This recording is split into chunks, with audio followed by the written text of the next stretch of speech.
Kathleen Olive. Welcome to Limelight Arts Travel's podcast, A Closer Look. The Brancacci Chapel sits inside a large church on the south bank of Florence's Arno River. In the 1420s, artists Masolino and Masaccio frescoed a cycle of paintings here that is today considered one of Western Europe's most formative artworks. Visitors flock to the chapel to study its memorable scenes showing the life of St. Peter in particular. We often talk about Masaccio's innovations in pictorial perspective and foreshortening, but the average visitor to the chapel is less aware of how deeply enmeshed its scenes and their protagonists were in the daily life of this 15th-century Florentine neighbourhood. Today I'm joined by Dr. Nick Eckstein, a historian and expert on the Brancacci Chapel, who takes a closer look at what these frescoes tell us about community in Renaissance Florence. Nick Eckstein, thank you so much for coming in to join us today. It's lovely to be here, Kathleen. Nick, you have chosen an image from a very well-known cycle of frescoes in Florence. Can you please tell us which image we're going to discuss today? Yes, indeed. I will probably circle back to more detail after this initial introduction. But as we were saying beforehand, it makes sense to say literally what we are looking at. And that is a fresco in a larger cycle of frescoes in Florence on the south side of the river. That's the area known as Oltrarno, which literally means beyond the Arno, and that's from the point of view of people living north of the river. Right up the western end of Oltrarno is a largely working-class district in which stands an old Carmelite basilica called Santa Maria del Carmine, inside of which is a famous chapel which people may have heard of, called the Brancacci Chapel, because it was patronized by the Brancacci family. In there is a cycle of frescoes on the life of St. Peter, specifically about the history of salvation that his story represents in the Acts of the Apostles. And I've chosen one image from there, which, again, many people may know because it's quite famous, and it is a story from the Acts of the Apostles called St. Peter Healing with His Shadow. So that's the image in the larger cycle that we are talking about today. What you look at when you see this image, and I should explain exactly where it is. If you're standing at the mouth of the chapel and looking towards the altarpiece, you see there are four images, two above and two below either side of the altarpiece. On the left lower side is this image of St. Peter healing with his shadow. And it shows what, at first glance, looks like a typical Florentine street from the early 15th century. In the background is a marble classicizing facade of a temple, which looks like something that might have been designed by one of the avant-garde architects from the 15th century. More of that anon, I suspect. Then there is a street opening up towards the viewer, and along that street you can see examples of typical 15th century Florentine domestic and other kinds of architecture. So there are houses some of which look more humble than others. Closer towards the picture plane on the left, there is a rather rocky, rusticated facade of a palace, which looks a little bit like the old town hall, the Palazzo Vecchio, which is in the centre of town. And that is bracketed on the left, closest to the picture plane in the fictive space, by a Corinthian pilaster or capital, with a capital on it. Along the street towards us, there are walking several figures, most prominent of which, identifiable immediately because of his orange raiment, is St. Peter himself. And you can identify him and single him out from the others because he has a golden halo over his head, a white beard, and a tonsured hairstyle. And he is walking surrounded by a number of other figures, some of whom are thought to be portraits. Art historians have various opinions about who these might be, and we may or may not talk about them. There may be a portrait of Donatello there. There may be one of the artist Masaccio, his collaborator in the chapel, Masolino. There are a couple of other suggestions too. They're contested and they're less important for our purposes today. More importantly are the humble people, 3 of them, whom you see standing to our left of St. Peter as Peter approaches the picture plane, that is to say, on Peter's right. They are paupers, and you can tell immediately that these are people in economic distress and in one case are physically disabled. In fact, all of them are infirm, one of them almost caricaturedly, grotesquely so. And the story here is in the movement, because as Peter's shadow touches each of them as he passes by, they rise up cured. So the first one he has passed with a beard has his hands folded in prayer. He's standing. The implication is a moment before he would not have been able to stand. There is a man who has just been touched by Peter's shadow, who is halfway to standing up. He has his arms crossed ahead of himself. He's an aged, balding man. Then there is, if you're familiar with this genre of paintings, if you know your 15th century Florentine painting, as many listeners may, you've probably seen the portrait of this almost grotesquely caricatured, crippled pauper who is on the ground, terribly withered legs, a kind of bullish upper abdomen, typical of the kind of person who may have had to drag himself round by his arms all of his life. He is mostly in shadow. His face is bathed in a kind of effulgence which seems to radiate from Peter. The message here is that he has just been touched by the healing shadow of Peter. In the next instant, which this portrait does not show, he will have been restored from his infirmity, is the idea. So what we have is a story unfolding through movement, a story from the Acts of the Apostles, but which is located in a contemporary setting. And by contemporary, of course, I mean early 15th century. The dating, as with so much else in the Brancacci Chapel, is not certain. We have literally no written evidence of the creation of the chapel frescoes. We have no written evidence of when they were painted. We don't even have written evidence to say who painted them, though we know the artists from external sources. As far as, again, art historians have various theories about when this and the other frescoes were painted. My own interpretation, because I've done a lot of work on this chapel in the past, is that they would have been painted during 1425. And there are other reasons for celebrating this achievement by Masaccio in particular and by his collaborator, Masolino. You can, if you're going to talk about this portrait and the others in the Brancacci Chapel in the context of the unfolding of Renaissance painting, the early Renaissance in paint that Florence is so famous for, you might very well, and without exaggeration, describe this painting and the other frescoes in the chapel as the moment when the Italian Renaissance first makes itself apparent in paint. It is that important. It is a massive turning point in the history of Western art, comparable to that in the Arena Chapel, in the Scrovegni Chapel painted by Giotto in the 14th century, comparable to what you see in Michelangelo's Sistine Chapel. It is that important in the canonical history of Western art. And that's, I suppose, when we think about the Brancacci Chapel, that's so often the aspect of it that people pick out for us is its achievement in terms of art historical terms.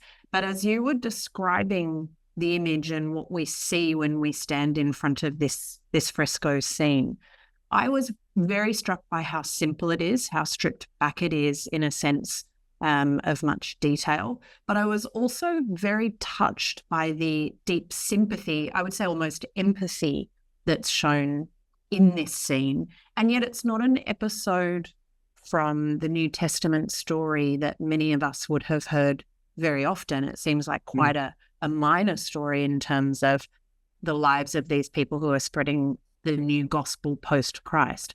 So why is there this scene in this chapel with such a deeply contemporary view onto this relatively unknown, minor gospel story. Well, Kathleen, typically for you, you've hit several nails right on their head. And there's a long answer to several of the points that you've raised, and so I will encourage you to interrupt me if I seem to be talking for too long on any one of these points. The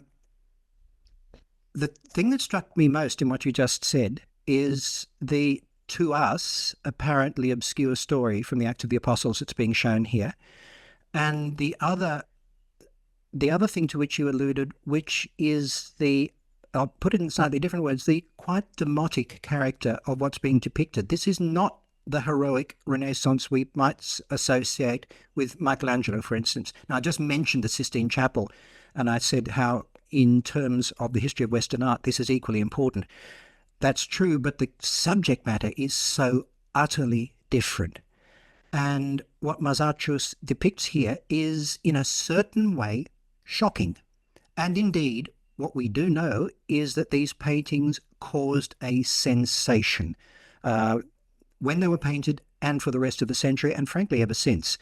But it's very, very hard to imagine the impact these would have had, because we are so accustomed to seeing these images and others like them, because of the tradition that is in large part established here, of representing people who were not of the patronizing classes, who are not polite presences or aristocratic, let alone elegant. This has a very, I don't mean in the technical sense because Masaccio is a master, but they have a workmanlike quality. It's a grimy kind of image. And you're not looking at a beautifully paved street. You're looking at bare feet on dirt. The housing, which I mentioned before, is not spruce and polished and new. It looks used. It's the way the city actually was. And I referred in particular to that cripple, who is a confronting presence that still shakes me to my core when I look at it. One of the great challenges I used to have when I spoke to students in this space, because, as you know, Kathleen, you were with me on one occasion, I used to take groups to Italy every so often on study tours, and I had difficulty keeping it together, talking about this and other images, because I find them so profoundly moving and overwhelming, and it's because of the representation of the suffering. Okay, why is it like this? It's like this because we tend erroneously in popular culture, and for very understandable reasons, to consider the Renaissance with a capital R. It's one of those way stations on the way to modernity, and in certain ways we can't think of the Renaissance without thinking of it as the building block or the foundation stone of the modern world.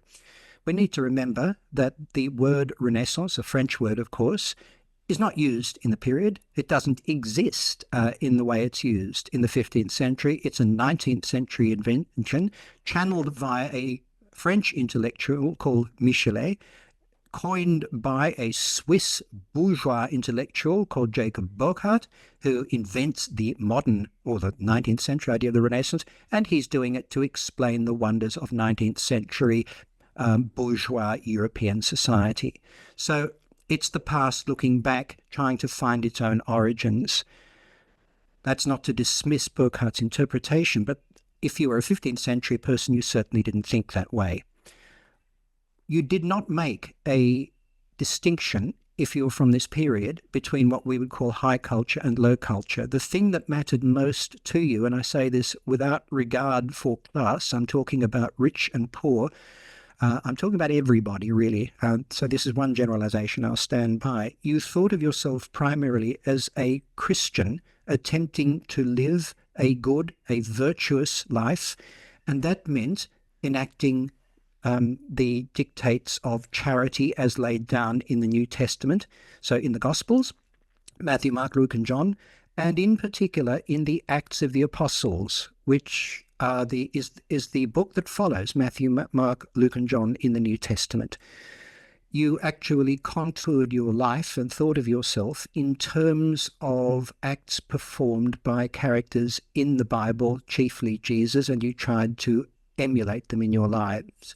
And so I'll make a generalization about the whole chapel. Now, we're not talking about the other images, but I would encourage anybody listening to the podcast today to go and look at the other images in the Brancacci Chapel, and there you will find, apart from a wondrous, a glorious array of stunning images, you will find a series of images that are in fact sermons in paint, telling stories from two places: the Acts of the Apostles, to which I've referred, and a runaway bestseller, if you like. That's a bit of an anachronistic description, but it's true, or a digest of biblical stories culled from a number of sources, including, again, the Acts of the Apostle, called the Golden Legend. So there are two big sources for the stories of St. Peter and Paul that you see in the Brancacci Chapel: the Acts of the Apostles and the Golden Legend. Knowing the nature of those sources is very, very important for being able to read what's going on in the Healing with the Shadow, as well as the others. As I've said a moment ago, the frescoes are sermons. I mean that literally. I do not mean that metaphorically. Visual sources are one of the principal means by which contemporary people of all social levels communicated and apprehended biblical messages. If you're a priest, if you're somebody who preaches to contemporary Christians, you get your examples of the things that you want to communicate to your congregations from many, many sources. They are known as exemplar. They are exemplary stories and examples of saints and biblical figures and so on that you want to impart and make sense of for your listeners. So you pick exemplars from all over the place. You create webs of association in the minds of the people listening to you. So a congregation doesn't come as an empty vessel to you. The people who come to hear your sermons are schooled in Christian stories, so they have a web of associations in their minds, and you speak to those understandings and add to them, you complement to them. That's what these frescoes are doing. Now, I could go into the position in the church. I'll cut to the chase and tell you that ordinary people are able to gain access to the Brancacci Chapel. It's in part of the church which is it's the priest's part of the church, and there would have been an altar screen there and so on. Lots of debates about how people got in, when they got in and so on. As I say, there's lots on that, but people could go. So people of all levels at different times would have been able to see these frescoes. When they went in, they would have recognized a lot of the stories, but more importantly, they would often have been accompanied by a Carmelite friar who would have shown them around. Think tourist guide. Think priestly tourist guide for the 15th century, both for visitors from outside Florence and people who lived there as well. And they would have pointed here and there. So one thing you might be tempted to do, if you go there with a blue guide, is to start top left and work your way around to bottom right and cover all of the frescoes. And you'd learn a certain amount from doing that. But that isn't the way the contemporaries would have looked at the frescoes. What the person showing you what was going on would have done is make concordances for you by pointing down here on the right, for instance, up here on the right is what I mean, where you would have seen a piazza with Peter extending his hand towards a beggar and said, look, this is very similar to what we see going on in the fresco we are talking about, the Healing with the Shadow. See how he is helping a cripple here. See how he's doing it down here.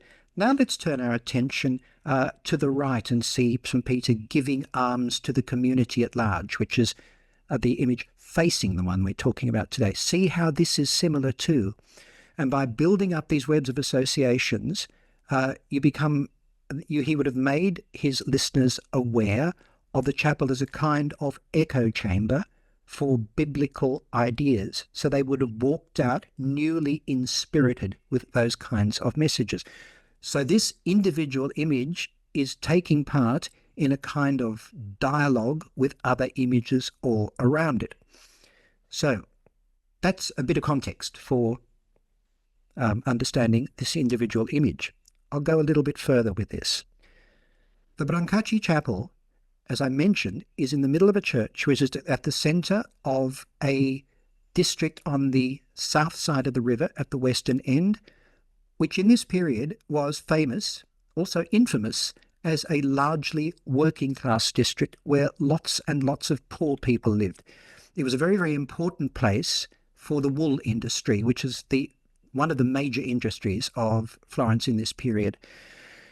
Business owners are not the people we're talking about. We're talking about the workers in the industry, skilled workers, so weavers and people like that, but also unskilled people, wool scrapers, for example, people who prepare all sorts of stages in the production of woolen cloth. So unskilled workers, and then large numbers of poor people. So the paupers you can see in the image, the models for them are very likely drawn from the life as Masaccio, who for a time lives in the area, the kinds of people he would have seen all around the church in this particular area. And you can bet your bottom dollar that when people went and looked, if they came from the other side of town and went to look at the Brancacci Chapel, they'd think, yep, this is a typical San Frediano vision. San Frediano is the name of the parish that surrounds the church, and that's a very important point to make. This is not the parish church, but it's in the middle of the parish of San Frediano, which is known for its poor. This story is about St. Peter helping the poor and the infirm by healing with his shadow. Shall I read a brief excerpt from the story? There's the text that goes with the story. This is Acts, Book 4, 32 to 35. And the multitude of believers had but one heart and one soul. Neither did anyone say that aught of the things which he possessed was his own, but that all things were common unto them. And with great power did the apostles give testimony of the resurrection of Jesus Christ our Lord, and great grace was in them all.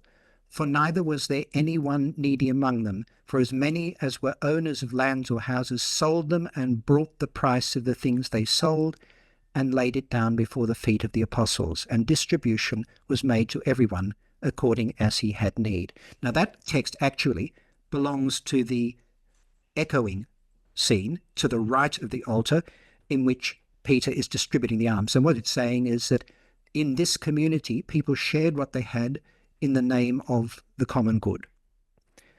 So there's the biblical story, but there's another layer.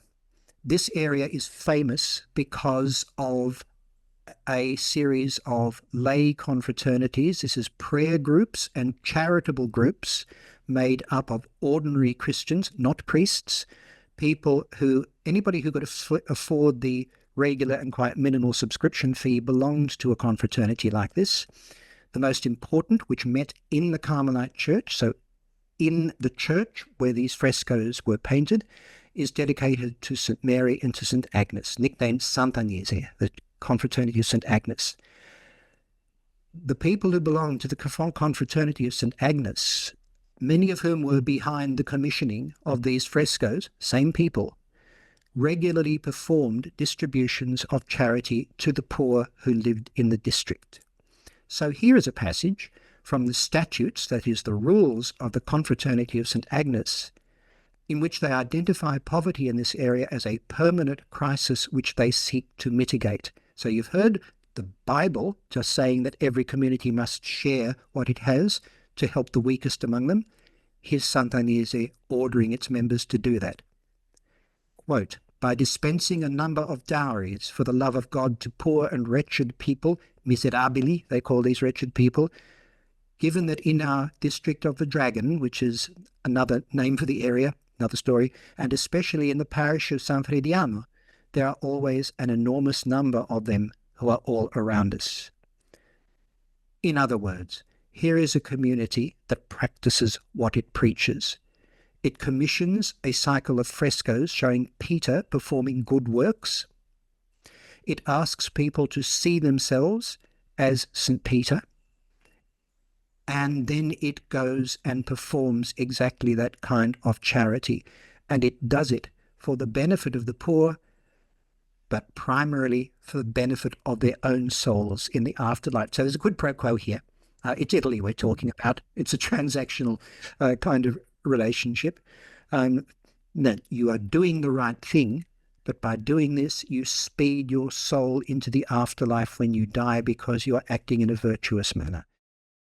Nick Eckstein, thank you so much for taking us behind the capital R Renaissance today. It's my pleasure. It's always lovely to talk to you, Kathleen. You've been listening to Limelight Arts Travels podcast, A Closer Look. It was recorded on the lands of the Gadigal people of the Eora Nation, and we acknowledge and pay our respects to the traditional custodians of this land and their elders past and present.